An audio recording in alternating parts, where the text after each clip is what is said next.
Okay. Sheesh. So how you been? Good. Good. How about yourself? Oh, hanging in there. Yeah. You staying out of trouble? What else can I do, Eric? Well, I don't know. What are you ignoring yourself? I'm too old to get in trouble. Too old for trouble. I'm 50. I'm an old man. I'm too old to get in trouble. I don't know. I know a lot older than you still get in trouble. Oh, I don't even want to. There's something else. Yeah. So you got work starting on Monday. Yeah. Looking forward to it? Well, yeah. Yeah. Yeah, I have to work. Yeah. Well, I mean, today's economy. Most of us do. Most of us do, buddy. Yeah, I mean, I got money, but still I need. I see. I have a lot more things to pay for. Yeah. Still talking to the wife or ex-wife or? Yeah. I still. We keep in touch. Once in a while. Yeah. That's good. How about the meds? You still taking your meds? Oh now? yeah. I'll never give those up. That's good. Well, until the doctor says. Sure. Sure. Who do you see for mental health? That's what I want to talk to you about. Okay. Okay. My psychiatrist left about, it was like a month and a half ago. Okay. And I'm due for a psychiatrist meeting with somebody. And I wanted to meet up with somebody. I was thinking, you know any private psychiatrists? I'm trying to think in the area if there is any. What kind of insurance you have? Medicare? Yeah. Okay. I'll have to look around. I'm not sure offhand if there is any. Who was your former psychiatrist? Dr. Rogers. Levins was her name. Yeah, I never heard of her. Where was she out of? She's a private psychiatrist up in Hollidaysburg on Allegheny Street. Oh, okay. Okay. And she left. Okay. She went to the vet's home. Oh, okay. Yeah, I mean, definitely we can try to find something. I don't know offhand what private psychiatrists are around. I don't know anybody. Yeah. There's not too many in town now. No, there's not. A lot of them are with the major, with the hospital, with home nursing. Mm-hmm.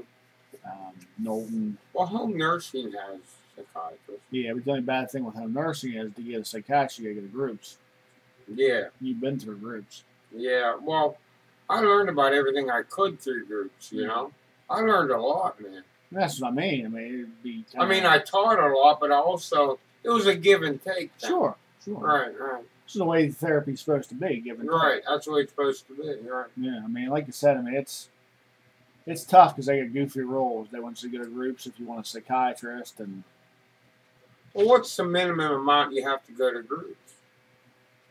I'm thinking 3 days a week. If I go the half days, I can make it. Well, see, I work in the first trick, in the morning, afternoon hours. That'd be impossible if you do groups then. Yeah, it'd be impossible. Okay. Private psychiatrist. I can't think of any offhand. You got a phone book there? Let's see if I can jump out of that. Can I see it? Where'd I put it? Right there.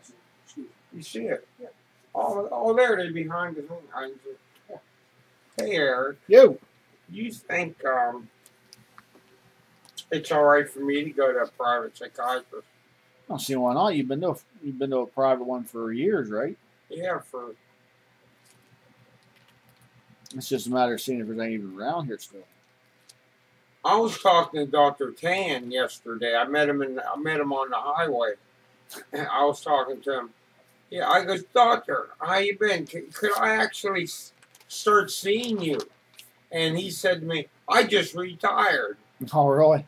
And I said, well, I'm going to retire next year. And he goes, you got a year ahead of me. I said, okay, well, take care, doctor, and God bless. Yeah. He's a nice guy. That's cool. Chinese. Oh, really?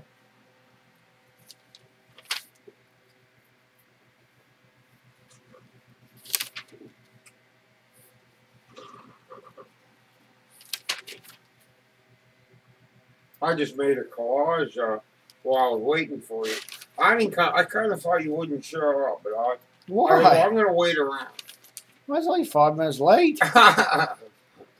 Sorry. It's all right. I was like, what I did is it's only 5 minutes. Well, I don't know.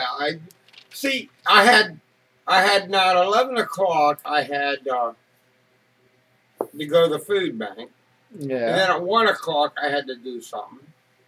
And then I was getting mixed up because I keep everything in my head. You know, I remember from yesterday. And so I thought, I didn't know whether you were coming at 11 or 2. I was going to but I knew I had to do something, so I checked my wallet. And I had it all written down. Well, that's cool.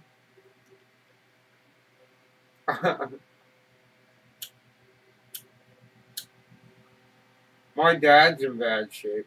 Oh, really? Yeah. I'm sorry to hear that. Oh, he's in real bad shape. What's going on?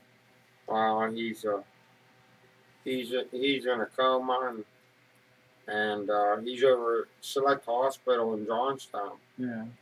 And I've been going there, you know, 3 or 4 times a week. I've been commuting over, and usually my sister comes on the weekend. She's coming this weekend. I usually go with someone, you know, either that or go myself. Yeah. And but you know, he opens his eyes sometime, but as far as brain activity, there's not too much. Oh. I'm sorry to hear that. Yeah. He actually died for 12 minutes. Really? Yeah. Wow. 12 minutes. And this has been going on for about a month and a half. So, you know, I'm juggling a few things that are kind of difficult. Oh, yeah. And I'm handling it pretty darn well. Well, that's good. So, as long as I, you know, keep sane and with the grain and whatever, keep my sense of humor, that kind of stuff. And sense of humor is about the most important one you can. That's right. That's the best medicine. Oh, my gosh, yeah.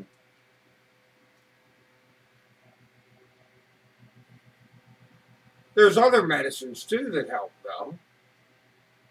But, like what I'm saying, ultimately, when you're trying to, you know, put up with something, sense of humor will benefit you very greatly. Oh, my gosh, yeah. Yes. I taught that over in Blairsville. I taught that to the patients, and I taught that even the coworkers benefited from my teaching. I was head of the Human Rights Committee. Oh, really? Yeah, I was a vice president of the ward. It was kind of like a day camp. It wasn't a mental institution. It was like a day camp. Huh. I mean, I had, you know. And anyway, Dan Thornsbury, he's a Navy SEALs guy. He worked over in a real intense area of people who are criminally insane, all right? But anyway, he used to come over, and I got to know him well, and he goes, I'm taking you under my wing. I'm going to make you something the best you can be. Yeah. So he used to come over, especially, it was for about 2 or 3 of us guys. And he took us under his wing. He made soldiers out of us. He made us psychological soldiers. Really? Oh, yeah. That's cool. I used to kid around with him. I'd say, I'm so sane that I blew your mind. And he'd start laughing. He was like a big brother to me. Huh. Oh, yeah, he was big into healthcare. And he knew his mental health. Yeah, that's cool.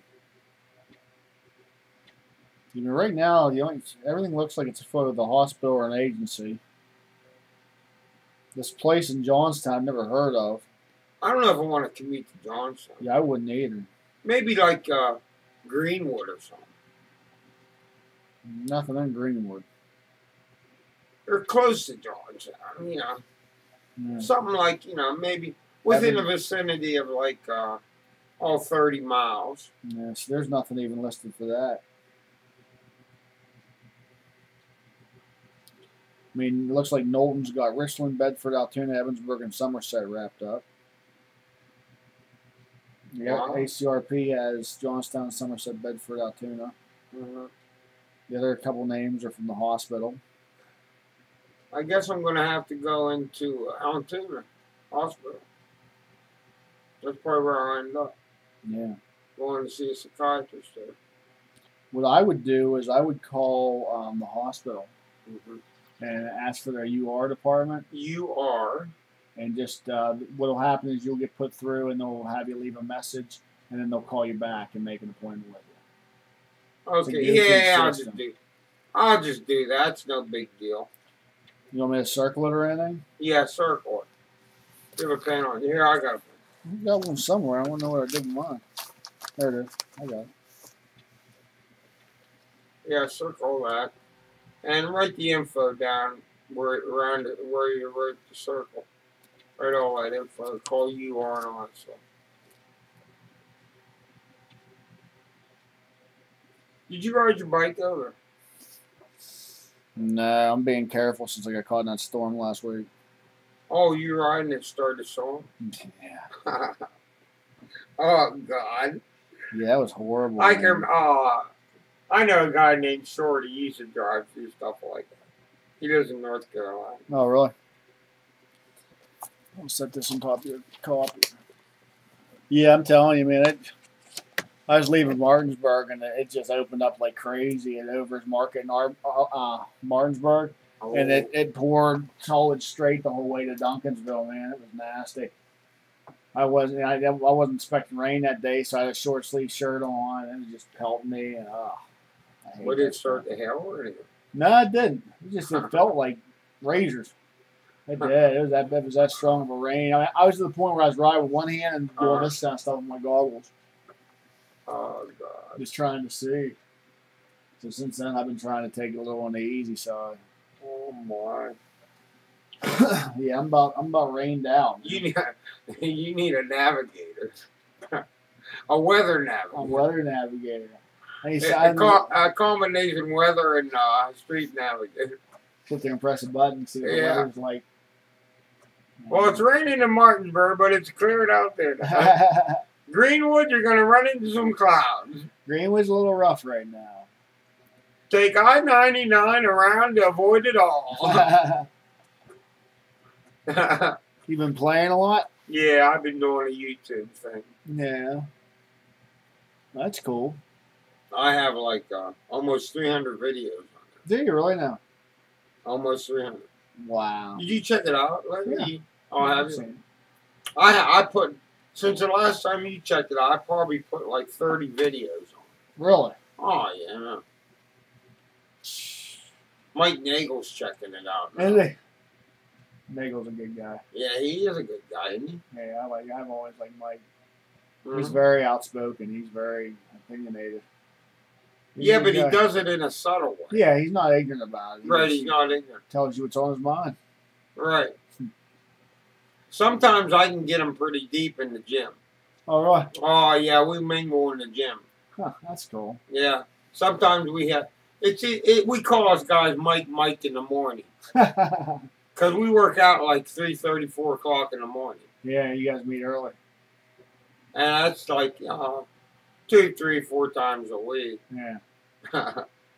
Yeah, he likes that. He likes the Y. He loves to go in there. He loves the YMCA. Oh, yeah. He loves that book. Yeah, he's pretty much one of those all things Hollidaysburg type of guy. Yeah, right. He's a Hollidaysburg guy. He's constantly talking about their football team and the Y. There's guys like that, you know? Oh, yeah. Me, I never had much loyalty to nothing like that. I, mean, I went to Altoona, and now my kids go to Hollidaysburg. Don't matter none to me. School's a school, town's a town. Yeah, right. Same old town everywhere over America. Oh, yeah. And the rest of the country. Mm-hmm. You ever hear that song by Jackson Brown? I was singing it to myself yesterday. I was sitting there in Altoona, and I just, smoking. I said, it's just another town along the road. That was part of the lyric. Yeah. It isn't for the money, and it's only for a while. Give you damn near nothing, and they say they knew you well. When I stop to let them know I got a dime, it's just another town along the road. Ba-na-na. That's a good song. Yeah. I have that. That come out in the 80s. Did it? Running on Empty album. Okay, I know that one. Well, you remember the song, but I had the album. Yeah. Running on Empty. No, I'm just saying I remember the song. Yeah, you remember the song. Yeah. When were you born? 72. Were you? Yeah. You're young. Turned 40 this year. Oh, that's a pup.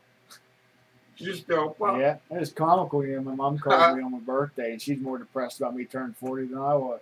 I wouldn't be depressed. I was like, it's just another day, Mom. I don't care. You know?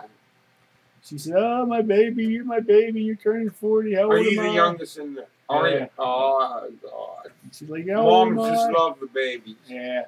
My mom loves the babies of the siblings. Oh yeah, we're classic. I mean, I'm a mama's boy. My sister's a daddy's girl.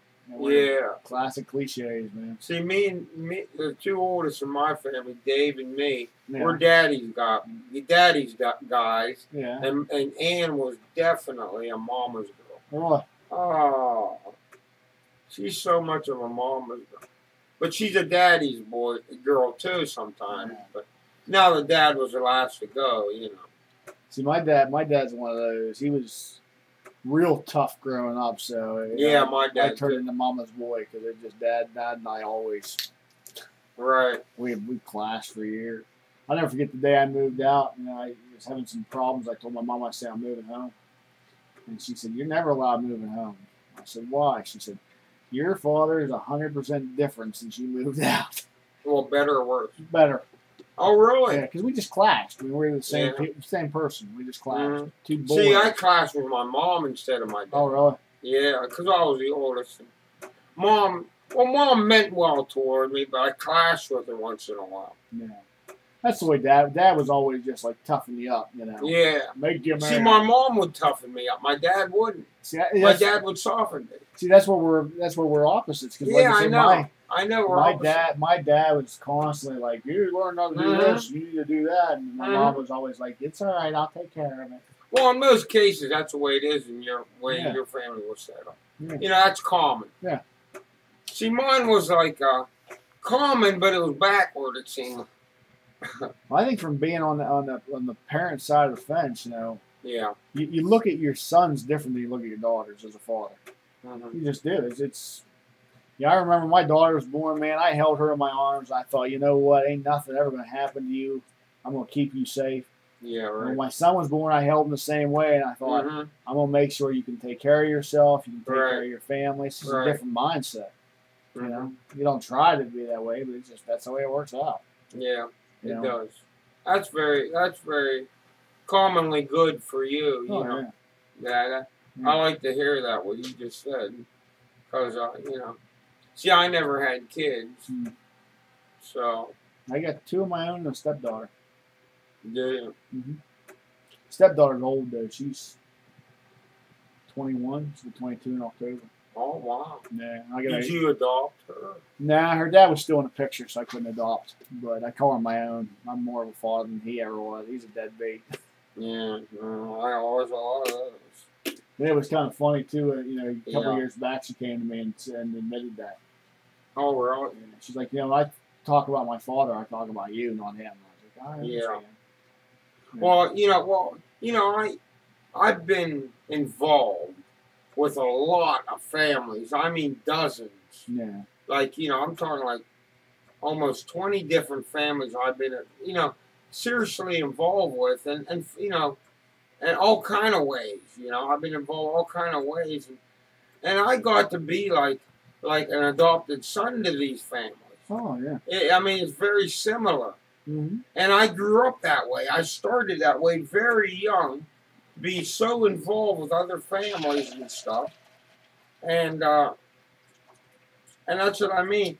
I got away from my mom and dad when I was 10 years old. Actually, I really, when my dad built a third floor attic, he put a bedroom and a bath up there, and I had everything.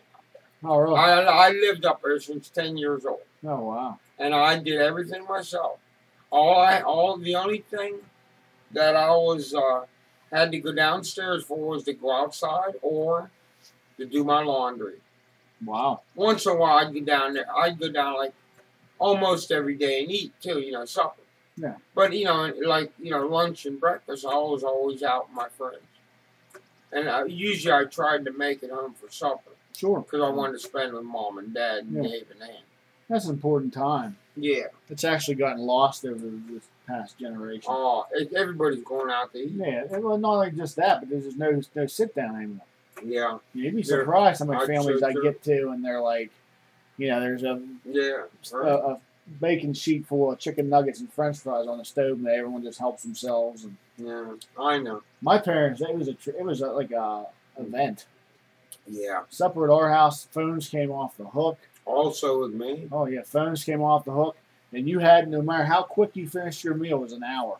You sat down from 4:30 to 5:30 every night. Right. And you talked about your day. Right. That's the way I was. Mm-hmm. Yeah, it's funny because my wife, she was brought up in the opposite. Her family, they owned a restaurant, and it was just eat throughout the day whenever you wanted to. Mm-hmm. Yeah, so we butt heads a couple times over that. I'll sit there and say, well, where are the kids going? They're going outside to play. It's a nice day. No, they're sitting down to eat. Oh, they can eat when they're done playing. Nah, right there. Sit at the table. Yeah. We're all raised. But, Dad was the type of person, he wanted to make sure everything was all right. Plain as that. That's the way you are, too. Yeah. You want to make sure everything's all right. Yeah. And Mom was like the supporting factor behind the family. Like, that's all mothers are. The supporting factor. They support the family. They keep it together. Oh, my gosh. While the dad controls it. Well, they let Dad think he controls it. Yeah, right. Mom would be in parts too, helping out, controlling. Yeah. I always say it's like royalty, Mom's the queen and Dad's the king, and the king don't mean nothing without the queen. Oh, you're so true. Yeah. And vice versa. Oh, yeah, exactly. It's a constant give and take, man. That's right. That's the best way to get along in a relationship is give and take. Oh, yeah. You can't be taken all the time, or you can't be given all the time. Exactly. Right. It's funny, the day my younger cousin was married, he walked up to me, and him and his siblings all fought a lot. Yeah. And so he's looked at me like a brother for years. Yeah. And he walked up to me and he says, if you could tell me one word of advice, what would it be? One word. And I said, one word of advice, compromise. Yeah. The best word I can give you. And he's like, that's a good word. Yep. I said, that's what a marriage always is, just compromise. Because I used to use that word once in a while. Oh, yeah. It's the best word there is for describing how a marriage should be. Compromise. Good word. Yep. And, I elaborate on it a little bit, and he banged me, and several years later, he still once in a while walk up to me and say, we do that, and it works. Yeah. It's the only thing to do. Right, Eric. You can't be a dictator, and you can't let them walk all over you. You just got to sort of pick and choose your battles. You got to play a happy medium. Yeah. Pick and choose your battles, man. Yeah, I know things that make my wife go nuts, so I don't do them. Mm-hmm. But if I want to do them bad enough and it's worth the fight, then you go somewhere else. Yeah. Walk away and go somewhere else, Eric. Exactly. You find a room, man. You find a room, you veg for a while. Right, exactly. You try. Yeah, that's a heck of a thing to do, isn't it? I know I used to do that when I was married. Oh, my gosh. Yeah, I have a man cave, man. I go in there. Yeah, right over there, the lodge, I call it. The lodge. Yeah, that's my man cave. Mine's Superman's Fortress of Solitude. That's what mine is. Yeah, I do that in the YouTube. I do the solitude thing. Yeah. Yeah. It's on my cap. Oh, you'll see. I mean, there's 100 years worth of material on that YouTube I put on there. Yeah. So you'll never lose interest. That's cool. Once you get hooked on it. Yeah. You'll never lose interest because it's a good part of my lifestyle mostly. I mean, it's like 90 over 90% good of my lifestyle is on that YouTube. So. That's cool. I mean, it's cool you're doing things like that. You know, it helps you vent a Yeah, I little bit. try to be positive instead of negative. And that really helps a lot, too, because it's almost like venting. You know, you're venting online. And, you know, and yeah, I tend to vent, but I don't like to do it too much. Right. You know? I kind of like to keep a happy moderate medium at it. But the thing is, though, not venting in the sense that you're getting online and saying your problems. Right, I don't do that. But what I'm saying is, you're using that entertainment to help you vent. Yeah. You know what I mean? I see. Yes, that's a good thing. It's a coping mechanism. Yeah. You know, you're feeling down, make a video. Make me laugh, make me feel good. See, when I see others enjoy themselves, I kind of tend to enjoy myself also. You know, and so it works both ways. Sure. You know, like you know, instead of like say somebody does something good for you, it's good to do something good back for them instead of you know, an evil turn. You know. So. What's that? One good turn deserves another. Exactly. Mom used to say, I learned that's what's good about staying home a little later than 18. Yeah. You know? Yeah, if you can stay, as long as you can almost. You don't want to stay home until you're like 90. Yeah. But I'm just saying, I stayed home until I was 45. I thought it was about time that I learned about everything I could off my parents. And it was about time to make my own worlds. And I did. Man. And I'm trying. I still have to try. I still have to work. I still have to play. Oh my gosh! You know, I mean, I still have to do everything everybody else does, but I have that little extra because of my parents. Yeah, you have that extra tool. Yes, I have many tools because of my parents. Oh my gosh, yeah. Because they taught me with the kindness in their heart. Right. That's the best thing. As parents got that unconditional love, and they teach us everything we need to know. Right, unconditional. But see, I stayed home till I was 24. I left at 24. Well, how did you meet your wife? School. Oh, school. Yeah. Most people meet them in college. It's actually kind of a funny story because we met in college, and I thought she was cute, but she was living with some guy. And I was doing my sow and my oats thing. I really didn't want to get tied down to anybody. So she graduated. She got the 2-year degree, so she graduated 2 years before I did because I stayed on for my 4 year. So I moved out on my own. I was 24 years old. Oh, really? And my mom called one day out to my apartment, and she says, "Do you know Renee so-and-so?" And I said, "No, why?" And she's like, "Well, she called here and said she's returning your phone call." And I said, "Okay." I said, "Well, I'll call whoever this person is back and see what's going on." So I called her and I said, "Yeah, this is Eric." And she said, "Hey, it's Renee. What'd you want?" And I said, "What are you talking about?" And she says, "Well, you called me. What'd you want?" And I said, "No, I haven't talked to you in 2 years. I don't know what you're talking about." Yeah. And she says, "Well, there's a note on this notebook that says Eric Orr with your parents' number on it." I wonder who wrote that. Well, here, let me get to that. We started talking. We figured it out. I had called up there when we were in school about homework one night. And her boyfriend at the time wrote down Eric Orr called. And somehow when he moved out and stuff, somehow the page got flipped over to where that said Eric Orr called, and she just thought I called her that day. You see how God works mysterious ways. Yeah. And like I said, we got to talking. I said, "What happened to that Alfred guy?" She said, "Oh, we split up." I said, "How long ago?" She said, "Oh, about 8 months." And I was, I'm brand new apartment. Hey, who are you seeing now?